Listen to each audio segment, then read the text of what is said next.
Hi everyone, welcome to our channel College Review Unfiltered. So a very important update for those students जिन्होंने 2024 में NEET entrance examination दिया था and सबसे ज्यादा controversial examination रहा है अब तक की हिस्ट्री का। बहुत सारे स्टूडेंट्स की बहुत ज्यादा एक्सपेक्टेशंस थी। अनफॉर्चुनेटली उनका इतना अच्छा स्कोर नहीं आया जिसके बेसिस पे वो इंडिया के जो टॉप गवर्नमेंट मेडिकल कॉलेजेस हैं उनमें एडमिशन ले पाए, या फिर उनके पास इतना पैसा नहीं है कि वो प्राइवेट इंस्टीट्यूशंस की जो फीस है वो अफोर्ड कर पाए। तो इस वीडियो में हम लोग बात करने जा रहे हैं एक ऐसा 4 साल का कोर्स जो प्रोवाइड करती है Indian army.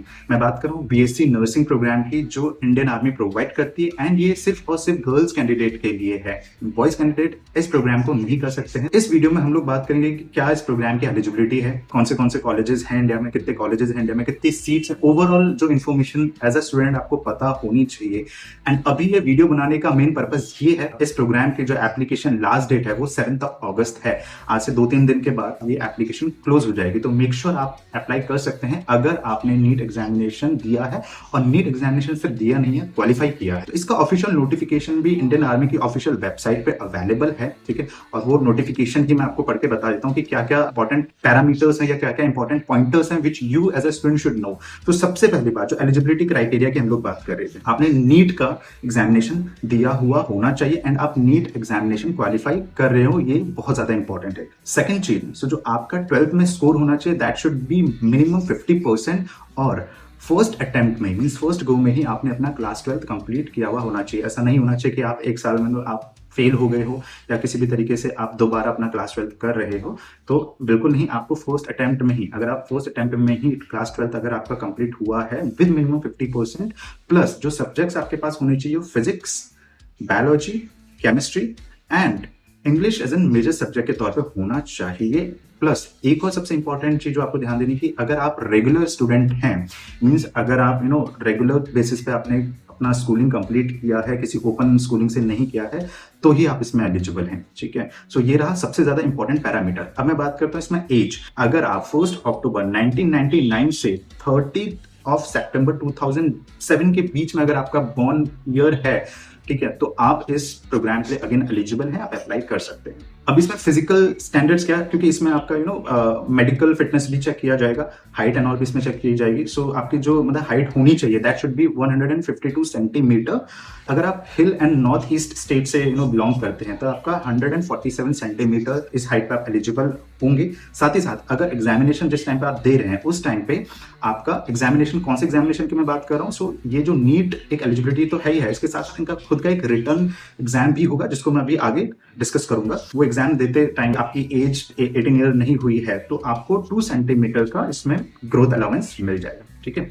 Now ST and SC candidate की अगर मैं बात करूं, एसटी एंड एससी कैंडिडेट जो एससी एंड एसटी कैटेगरी के बेसिस पे जो भी अपॉर्चुनिटीज मिलती हैं उनको अगर ग्रैब करना चाहते हैं तो उनको जो एसटी एससी सर्टिफिकेट है वो दिखाना होगा, एंड वो जो इशू किया हुआ होना चाहिए जो रैंक फर्स्ट क्लास मजिस्ट्रेट, तहसीलदार, सब डिविजनल ऑफिसर हैं उनके द्वारा ही वो सर्टिफिकेट जारी किया हुआ होना चाहिए। A very great opportunity for दो स्टूडेंट्स जिन्होंने एनसीसी लिया था, एनसी सर्टिफिकेट उनके पास है, तो वो उस सर्टिफिकेट को भी अपलोड कर सकते हैं, उसके बेसिस पे भी कुछ लेवल ऑफ वेटेज मिलेगा। स्क्रीनिंग प्रोसेस, तो स्क्रीनिंग प्रोसेस में सबसे पहले जो है वो वही नीट एंट्रेंस एग्जामिनेशन में आपका क्या स्कोर रहा था, ठीक है। तो वो सारे स्टूडेंट जो अपेयर होंगे, जिन्होंने अप्लाई किया होगा, एप्लीकेशन फॉर्म फिल किया होगा, उनका एक लिस्ट उनके मार्क्स के बेसिस पे जाहिर सी बात की आर्मी की ऑफिशियल वेबसाइट है वहां पे जारी होगी, ठीक है। सो उन लिस्ट में जिन स्टूडेंट्स का नाम होगा वो स्टूडेंट फिर फर्दर प्रोसेस के लिए अपेयर हो सकते हैं। अब फर्दर प्रोसेस क्या होगा, सो फर्दर जो सबसे पहला प्रोसेस है, एक रिटन आपका एंट्रेंस एग्जामिनेशन जो खुद कंडक्ट करेंगे, कंप्यूटर बेस्ड एग्जाम होगा, वो आपको देना होगा। उसके बाद साइकोलॉजिकल असेसमेंट, ठीक है, इंटरव्यू एंड मेडिकल एग्जामिनेशन जो कि दिल्ली के बेस हॉस्पिटल में होगा। तो ये आपका स्क्रीनिंग प्रोसेस है। एंड उसके बाद डॉक्यूमेंट्स वेरिफिकेशन का प्रोसेस होगा, एंड इसमें आपको ओरिजिनल जो आपके डॉक्यूमेंट्स हैं वो शो करने होंगे वेरिफिकेशन के टाइम पे, ये मैंडेट है। तो हम बात करते हैं टेस्ट की जो जनरल इंटेलिजेंस है प्लस इंग्लिश के कुछ बेसिक क्वेश्चंस आपसे पूछे जाएंगे। आधे घंटे का ये एग्जाम रहेगा जिसमें आपसे 40 क्वेश्चंस पूछे जाएंगे और हर एक क्वेश्चन 2 मार्क्स का होगा। ओवरऑल 80 मार्क्स का ये एग्जामिनेशन होगा जिसमें कि 0.5 हर गलत क्वेश्चंस अटेम्प्ट करने पे आपका डिडक्ट किया जाएगा। तो हम बात करते हैं साइकोलॉजिकल असेसमेंट की। तो जितने भी शॉर्टलिस्टेड कैंडिडेट होंगे तो उनको एक साइकोलॉजिकल असेसमेंट में अपेयर होना है, उसके बाद उन लोगों को इंटरव्यू में अपेयर होना होगा। पूरे प्रोसेस में इंटरव्यू सबसे ज्यादा डिफिकल्ट पार्ट रहता है और इसमें जो क्वेश्चंस पूछे जा सकते हैं आपके 11th-12th के कोर्स सब्जेक्ट्स है उनसे आपसे क्वेश्चंस पूछे जा सकते हैं। साथ ही साथ जनरल नॉलेज, करंट अफेयर्स के भी क्वेश्चन प्लस जो हॉबीज एंड बेसिक इंट्रोडक्शन वाला पार्ट होता है वो रहेगा ही रहेगा। फर्दर फिर उसके बाद आपका एक मेडिकल एग्जामिनेशन होगा। मेडिकल एग्जामिनेशन जैसे मैंने पहले कहा था, जो गवर्नमेंट हॉस्पिटल है दिल्ली में, वहां पे आपका मेडिकल एग्जामिनेशन होगा। बात करते हैं कितने कॉलेजेस इसमें टोटल 6 कॉलेजेस हैं। सबसे इसमें जो रिनाउंड कॉलेज, आपने जरूर इसका नाम सुना होगा, एफएमसी पुणे में, one of the renowned college army का, ठीक है। सो ये एक कॉलेज ये है, बाकी इसका कोलकाता, मुंबई, न्यू दिल्ली, लखनऊ एंड बेंगलुरु में इनके कैंपसेस हैं। ओवरऑल 6 कॉलेजेस हैं और टोटल 220 सीट्स अवेलेबल हैं फॉर दिस पर्टिकुलर सेशन। एक चीज जो बहुत ज्यादा इंपॉर्टेंट है, आप लोगों को पता होनी चाहिए कि जब आप ये कोर्स कर रहे होंगे, ठीक है, तो आपको आर्मी एक बॉन्ड साइन करवाएगी। वो बॉन्ड आपको साइन करना ही करना होगा, ठीक है। उसमें कुछ ये होता है कि आप लाइक इतने सालों तक आर्म फोर्सेस में सर्व करेंगे, सो वो बॉन्ड आपको एनी हाउ सर्व करना ही करना होता है, राइट। सो उसका कोई ऑल्टरनेट नहीं है, ठीक है। But the best thing about this particular program is कि जिस तरीके से अभी if you do BSc nursing, किसी भी कॉलेज से अगर आप बीएससी नर्सिंग करते हो तो काफ़ी अच्छा खासा एक्सपेंस आ जाता है।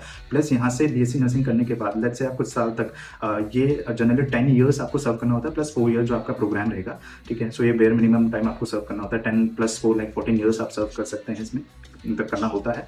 एंड उसके बाद भी, और सैलरी ऑब्वियसली काफ़ी अच्छी आपको इसमें मिलती है। उसके बाद भी जब आपका ये पूरा टेन्योर खत्म हो जाता है एंड आप अदर हॉस्पिटल्स या किसी भी अदर सेगमेंट में जाके जॉब करते हैं, तो आपको वहाँ पे as an compare to other people जिन्होंने नर्सिंग रेंडमली किसी भी कॉलेज से किया था, उनसे कई ज़्यादा अपॉर्चुनिटीज मिलती है। और सैलरी वाइज भी लाइक काफ़ी अच्छी सैलरीज में इनिशियल लेवल पे ही काफ़ी अच्छी सैलरीज में पे की जाती है। हो सकता है बहुत सारे ऐसे स्टूडेंट्स होंगे जिनका ये लास्ट अटेम्प्ट होगा, सो आप लोग इसका फॉर्म अप्लाई कर सकते हैं, एक लास्ट पुश और दे सकते हैं, मे बी आपका इसमें हो जाए। Let's hope for the best. And इसके अलावा if you have any other questions और डाउट, और मे बी हो सकता है ऐसा कुछ जो हमने इस वीडियो में कवर ना किया हो, आपको लगता है कि आप पूछना चाहते हो, तो कमेंट बॉक्स में वी आर ऑलवेज अवेलेबल, और ऑलवेज ट्राई करें आपको वहीं पे ही आंसर प्रोवाइड कर दें। Again thank you so much for watching and मिलते हैं अपकमिंग वीडियोज़ में। विल ट्राई कि हम जो ऐसे मेजर अपडेट्स हैं वो कवर करते रहें। Thank you so much.